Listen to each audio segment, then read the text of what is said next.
continuar analisando, falando do clássico, trazer o técnico Arthur Jorge. Ele lamentou muito o resultado e explicou na avaliação dele por que o Cruzeiro perdeu o clássico. Aí vem o seguinte questionamento, Simões. Ele falou que sem a bola ficou feliz. Por que o time dele ficou sem a bola? Ele não explicou, né?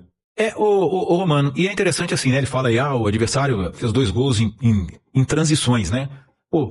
Primeiro que as transições fazem parte do jogo. Segundo, que pela estratégia de jogo do Atlético, ele ia apostar exatamente em transições. Sim. Exatamente em transições. E olha que desde a divulgação de que o Atlético iria para jogar lá contra o Cienciano e deixou 10 jogadores de linha em Belo Horizonte, se sabia que o Atlético ia jogar com 3 zagueiros e 2 volantes. Só não se sabia que o Vitor Hugo não iria jogar, que o outro Vitor Hugo não ia jogar e que o Coelho não ia jogar. Então, quer dizer, o Atlético teve essas 3 baixas de jogadores que ficaram em Belo Horizonte e aí a gente foi saber que ficaram em Belo Horizonte por questões médicas, né? O Coelho sentiu contra o Flamengo, o Edu até falava isso aqui já na rádio, antes dessa definição, o Vitor Hugo e o Vitor Hugo zagueiro, né? Os 2 Vitor Hugo, o Vitor Hugo meio e o Vitor Hugo zagueiro. Mas a estratégia de jogo do Atlético já estava meio que escancarada. Então, o Cruzeiro... E outra coisa, perdão, Simões. Se tivesse dado uma analisada um pouco mais profunda, eu saberia que o Barba gosta desse tipo de... Sim. Já é característico dele. Exato.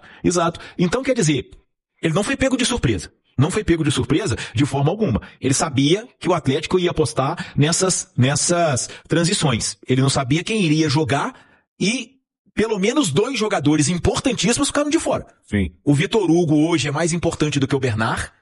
Sem dúvida nenhuma. E o Coelho hoje é mais importante que o Minda. O Minda está iniciando a história dele no Atlético e pode até num futuro próximo superar o Coelho, porque eu acho até que tecnicamente ele tem mais bola do que o Coelho, principalmente para exercer essa função de lado de campo. Mas hoje, com o cenário que a gente tem do início da temporada até agora, o Coelho é mais importante. E o Vitor Hugo também é mais importante que o Bernardo, embora o Bernardo tenha uma história no futebol muito maior que a do Vitor Hugo. Então o Atlético ainda teve 2 perdas importantes, não vou nem considerar o Vitor Hugo zagueiro, porque entrou o Júnior Alonso no lugar dele. E além de ter jogado muito bem, o Júnior Alonso, no conjunto da obra, é mais jogador que o Vitor Hugo, né? Sim. Mas, de toda forma, eu acho que o Arthur Jorge, quando fala isso, o adversário, 2 gols em transições, ele mostra uma falta de precaução ou um erro do time dele. Porque o adversário estava armado para jogar assim. E ele não se preparou para isso. A Nath até colocou a questão do Fagner, que sem dúvida marca, tem mais experiência do que o Cauã, mas a gente não sabe em que ponto físico estão esses jogadores do Cruzeiro, porque o Arthur Jorge está botando basicamente o mesmo time, quarta domingo. O time que jogou ontem é basicamente o que jogou contra o Boca, na terça-feira no Mineirão, embora o período seja razoável de descanso, mas é o mesmo time, e provavelmente quase o mesmo time que vai jogar contra a Católica na quarta-feira lá em Santiago. Então a gente não sabe fisicamente como estão esses jogadores do Cruzeiro, porque a rotatividade está sendo pequena. Mas, de toda forma, na minha visão, o Cruzeiro não estava preparado para lidar com essa estratégia do Atlético. Eu acho que isso ficou muito comprovado com os contra-ataques do adversário. E aí vai num outro ponto. Eu acho que quando ele começou, tira Cauã para colocar Vídea Real, aí vai colocando atacante, empilhando atacante. Aí isso para mim é um desespero apoiado no equívoco. É um desespero apoiado num equívoco, porque o Cruzeiro chegou a ter 5 atacantes em campo. Foi. Chegou a ter Arroio e Caio Jorge, que foram os 2 que iniciaram. O Vídea Real entrou ainda no primeiro tempo e entraram o Wanderson. Eu não lembro se entrou, eu vou até olhar aqui se algum deles entrou no lugar do Arroio, o Wanderson e o Bruno Rodrigues. Mas de toda forma, o Cruzeiro ficou empilhado de atacante. O Arroio saiu. Entrou no lugar do Christian e o Bruno Rodrigues no lugar do Lucas Romero. Então o Cruzeiro chegou a ter ao mesmo tempo 5 atacantes. 5 atacantes. Como que vai chegar na área e fazer gol? Como que vai chegar na área e fazer gol? Tendo zagueiro e atacante. Isso não existe. Então era jogo para ele pensar em que o Matheus Henrique entrou razoavelmente. É muito difícil a gente falar bem, porque assim, o Gerson foi o melhor do Cruzeiro, mas é muito longe do que é o Gerson, porque o Cruzeiro foi totalmente encaixotado pelo Atlético. Foi engolido pelo Atlético no jogo de ontem. Mas de toda forma, era jogo para ele tentar articulação. Ele encheu o time de atacante e isso tá longe de ser a melhor estratégia para você vencer um time que tá com a linha baixa, que tá com muitos zagueiros e que mais do que isso, que tá jogando bem. E a Nath falou um negócio interessante com relação à entrada do Fagner, porque mesmo que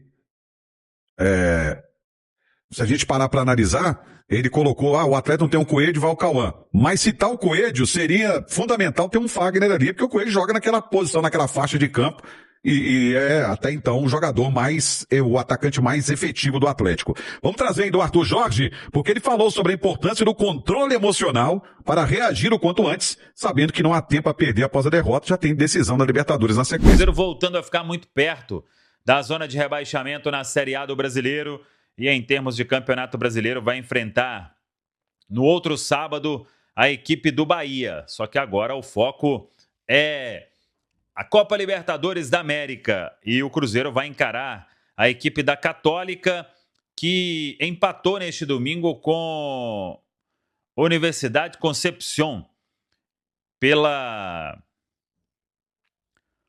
Copa da Liga no Chile e a Católica preservou os seus principais jogadores pensando justamente no compromisso diante do Cruzeiro na quarta-feira. Lembrando que é jogo com campo sintético na Claro Arena, o estádio da equipe da Universidade Católica. E é lá que o Cruzeiro terá a grande missão, não pode pensar em hipótese alguma em derrota, porque aí o Cruzeiro ficaria em uma situação muito complicada, faltando 2 rodadas para terminar a fase de grupos da Copa Libertadores. Virou o jogo mais do que decisivo, principalmente com essa questão do confronto direto.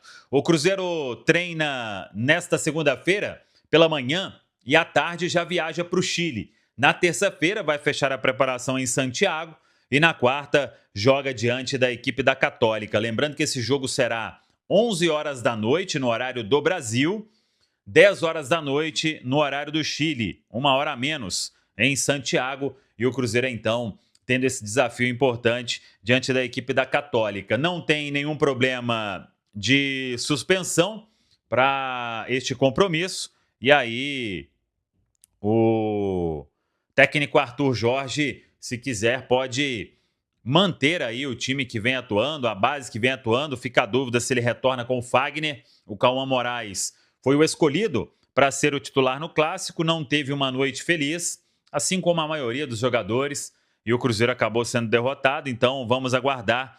O Cruzeiro terá aí 2 dias de preparação para este compromisso diante da equipe da Católica. Uma baixa que deve ter nesta viagem é o atacante Bruno Rodrigues. A informação que a gente tem é que ele passou por exame, não teve constatada nenhuma lesão, apenas um edema, que é uma situação mais simples, mas dificilmente ele vai com a delegação para o Chile, deve ficar fora na quarta. Fica a expectativa quanto a um retorno no sábado, diante da equipe do Bahia.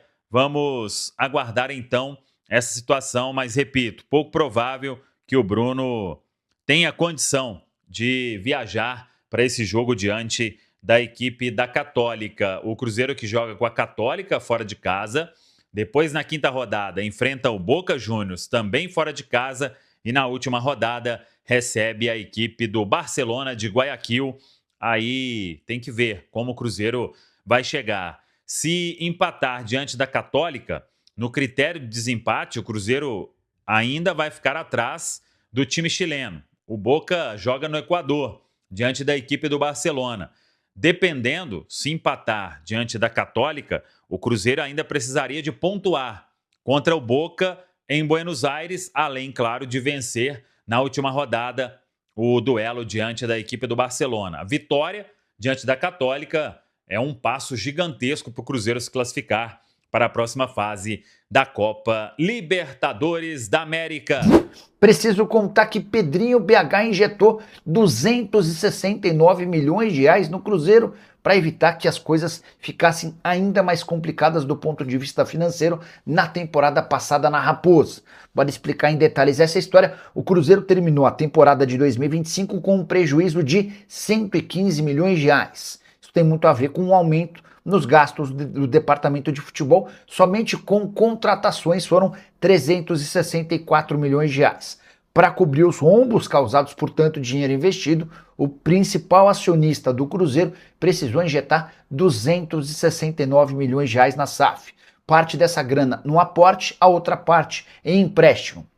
A Tari Sports, que a empresa da família do Pedro Lourenço emprestou 113 milhões de reais. Vale a lembrança de que o Pedrinho BH é dono de 90% das ações. Os outros 156 milhões foram injetados como adiantamento para aumento da capital da SAF.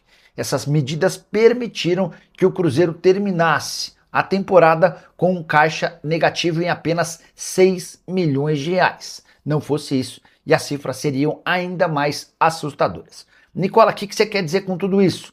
O Cruzeiro tem que se preocupar? Não, até porque o dono da SAF Cruzeirense, como eu já contei para vocês, tem uma rede de supermercados que faturou na temporada passada 25 bilhões e 700 milhões de reais. O que dá para cravar é que hoje o Cruzeiro gasta muito mais do que arrecada. E se continuar desse jeito, vai precisar de socorro do ponto de vista financeiro do principal acionista, do dono da SAF Cruzeirense, por mais anos e anos. E o Atlético venceu o Cruzeiro num clássico em que a Raposa era muito favorita. Mineirão lotado com grande maioria de torcedores cruzeirenses. O time vinha de uma vitória importante contra o Boca Juniors. Recuperação no Campeonato Brasileiro, enquanto o Atlético vinha de 3 derrotas nos últimos 4 jogos, lanterna do seu grupo na Sul-Americana, saída do principal ídolo do time, o Hulk anunciando sua rescisão, além de riscos de demissão para Paulo Brax e também para Eduardo Barba Domingues. No fim das contas, o que se viu foi um Atlético melhor do que o Cruzeiro durante toda a partida. Alan Minda abriu o placar, Maicon de pênalti fez 2-0, Cassierra no segundo tempo fez 3-0. O Cruzeiro ainda teve 2 jogadores expulsos, o Arroio levou 2 amarelos e o Kaique foi expulso depois de uma entrada muito forte no Natanael. Depois das 2 expulsões, o Cruzeiro ainda conseguiu diminuir em cobrança de pênalti, o pênalti convertido pelo Caio Jorge, e o Lianco foi expulso, tomando inclusive uma dura do Renan Lodge dentro de campo. O Lianco não precisava ser expulso num jogo absolutamente controlado. No fim das contas, 3-1 para o Galo, recuperação de um time que parecia entrar à beira de uma crise profunda, e o Atlético pulou para 11º lugar com 17 pontos, à frente do Cruzeiro, que tem 16 e caiu para a 14ª colocação, o que só mostra como o futebol é curioso e isso faz dele ainda mais gostoso. Nem sempre os favoritos vencem. Tá falado, pessoal. Um abraço, até a próxima. Vamos que vamos. Valeu, torcedor cruzeirense, por acompanhar mais um giro de notícias do Cruzeiro. Se gostou das informações de hoje, deixe o seu like e compartilhe com os amigos. Aqui a gente traz a notícia com responsabilidade e respeito pela nossa camisa. Nos vemos no próximo vídeo e forte abraço!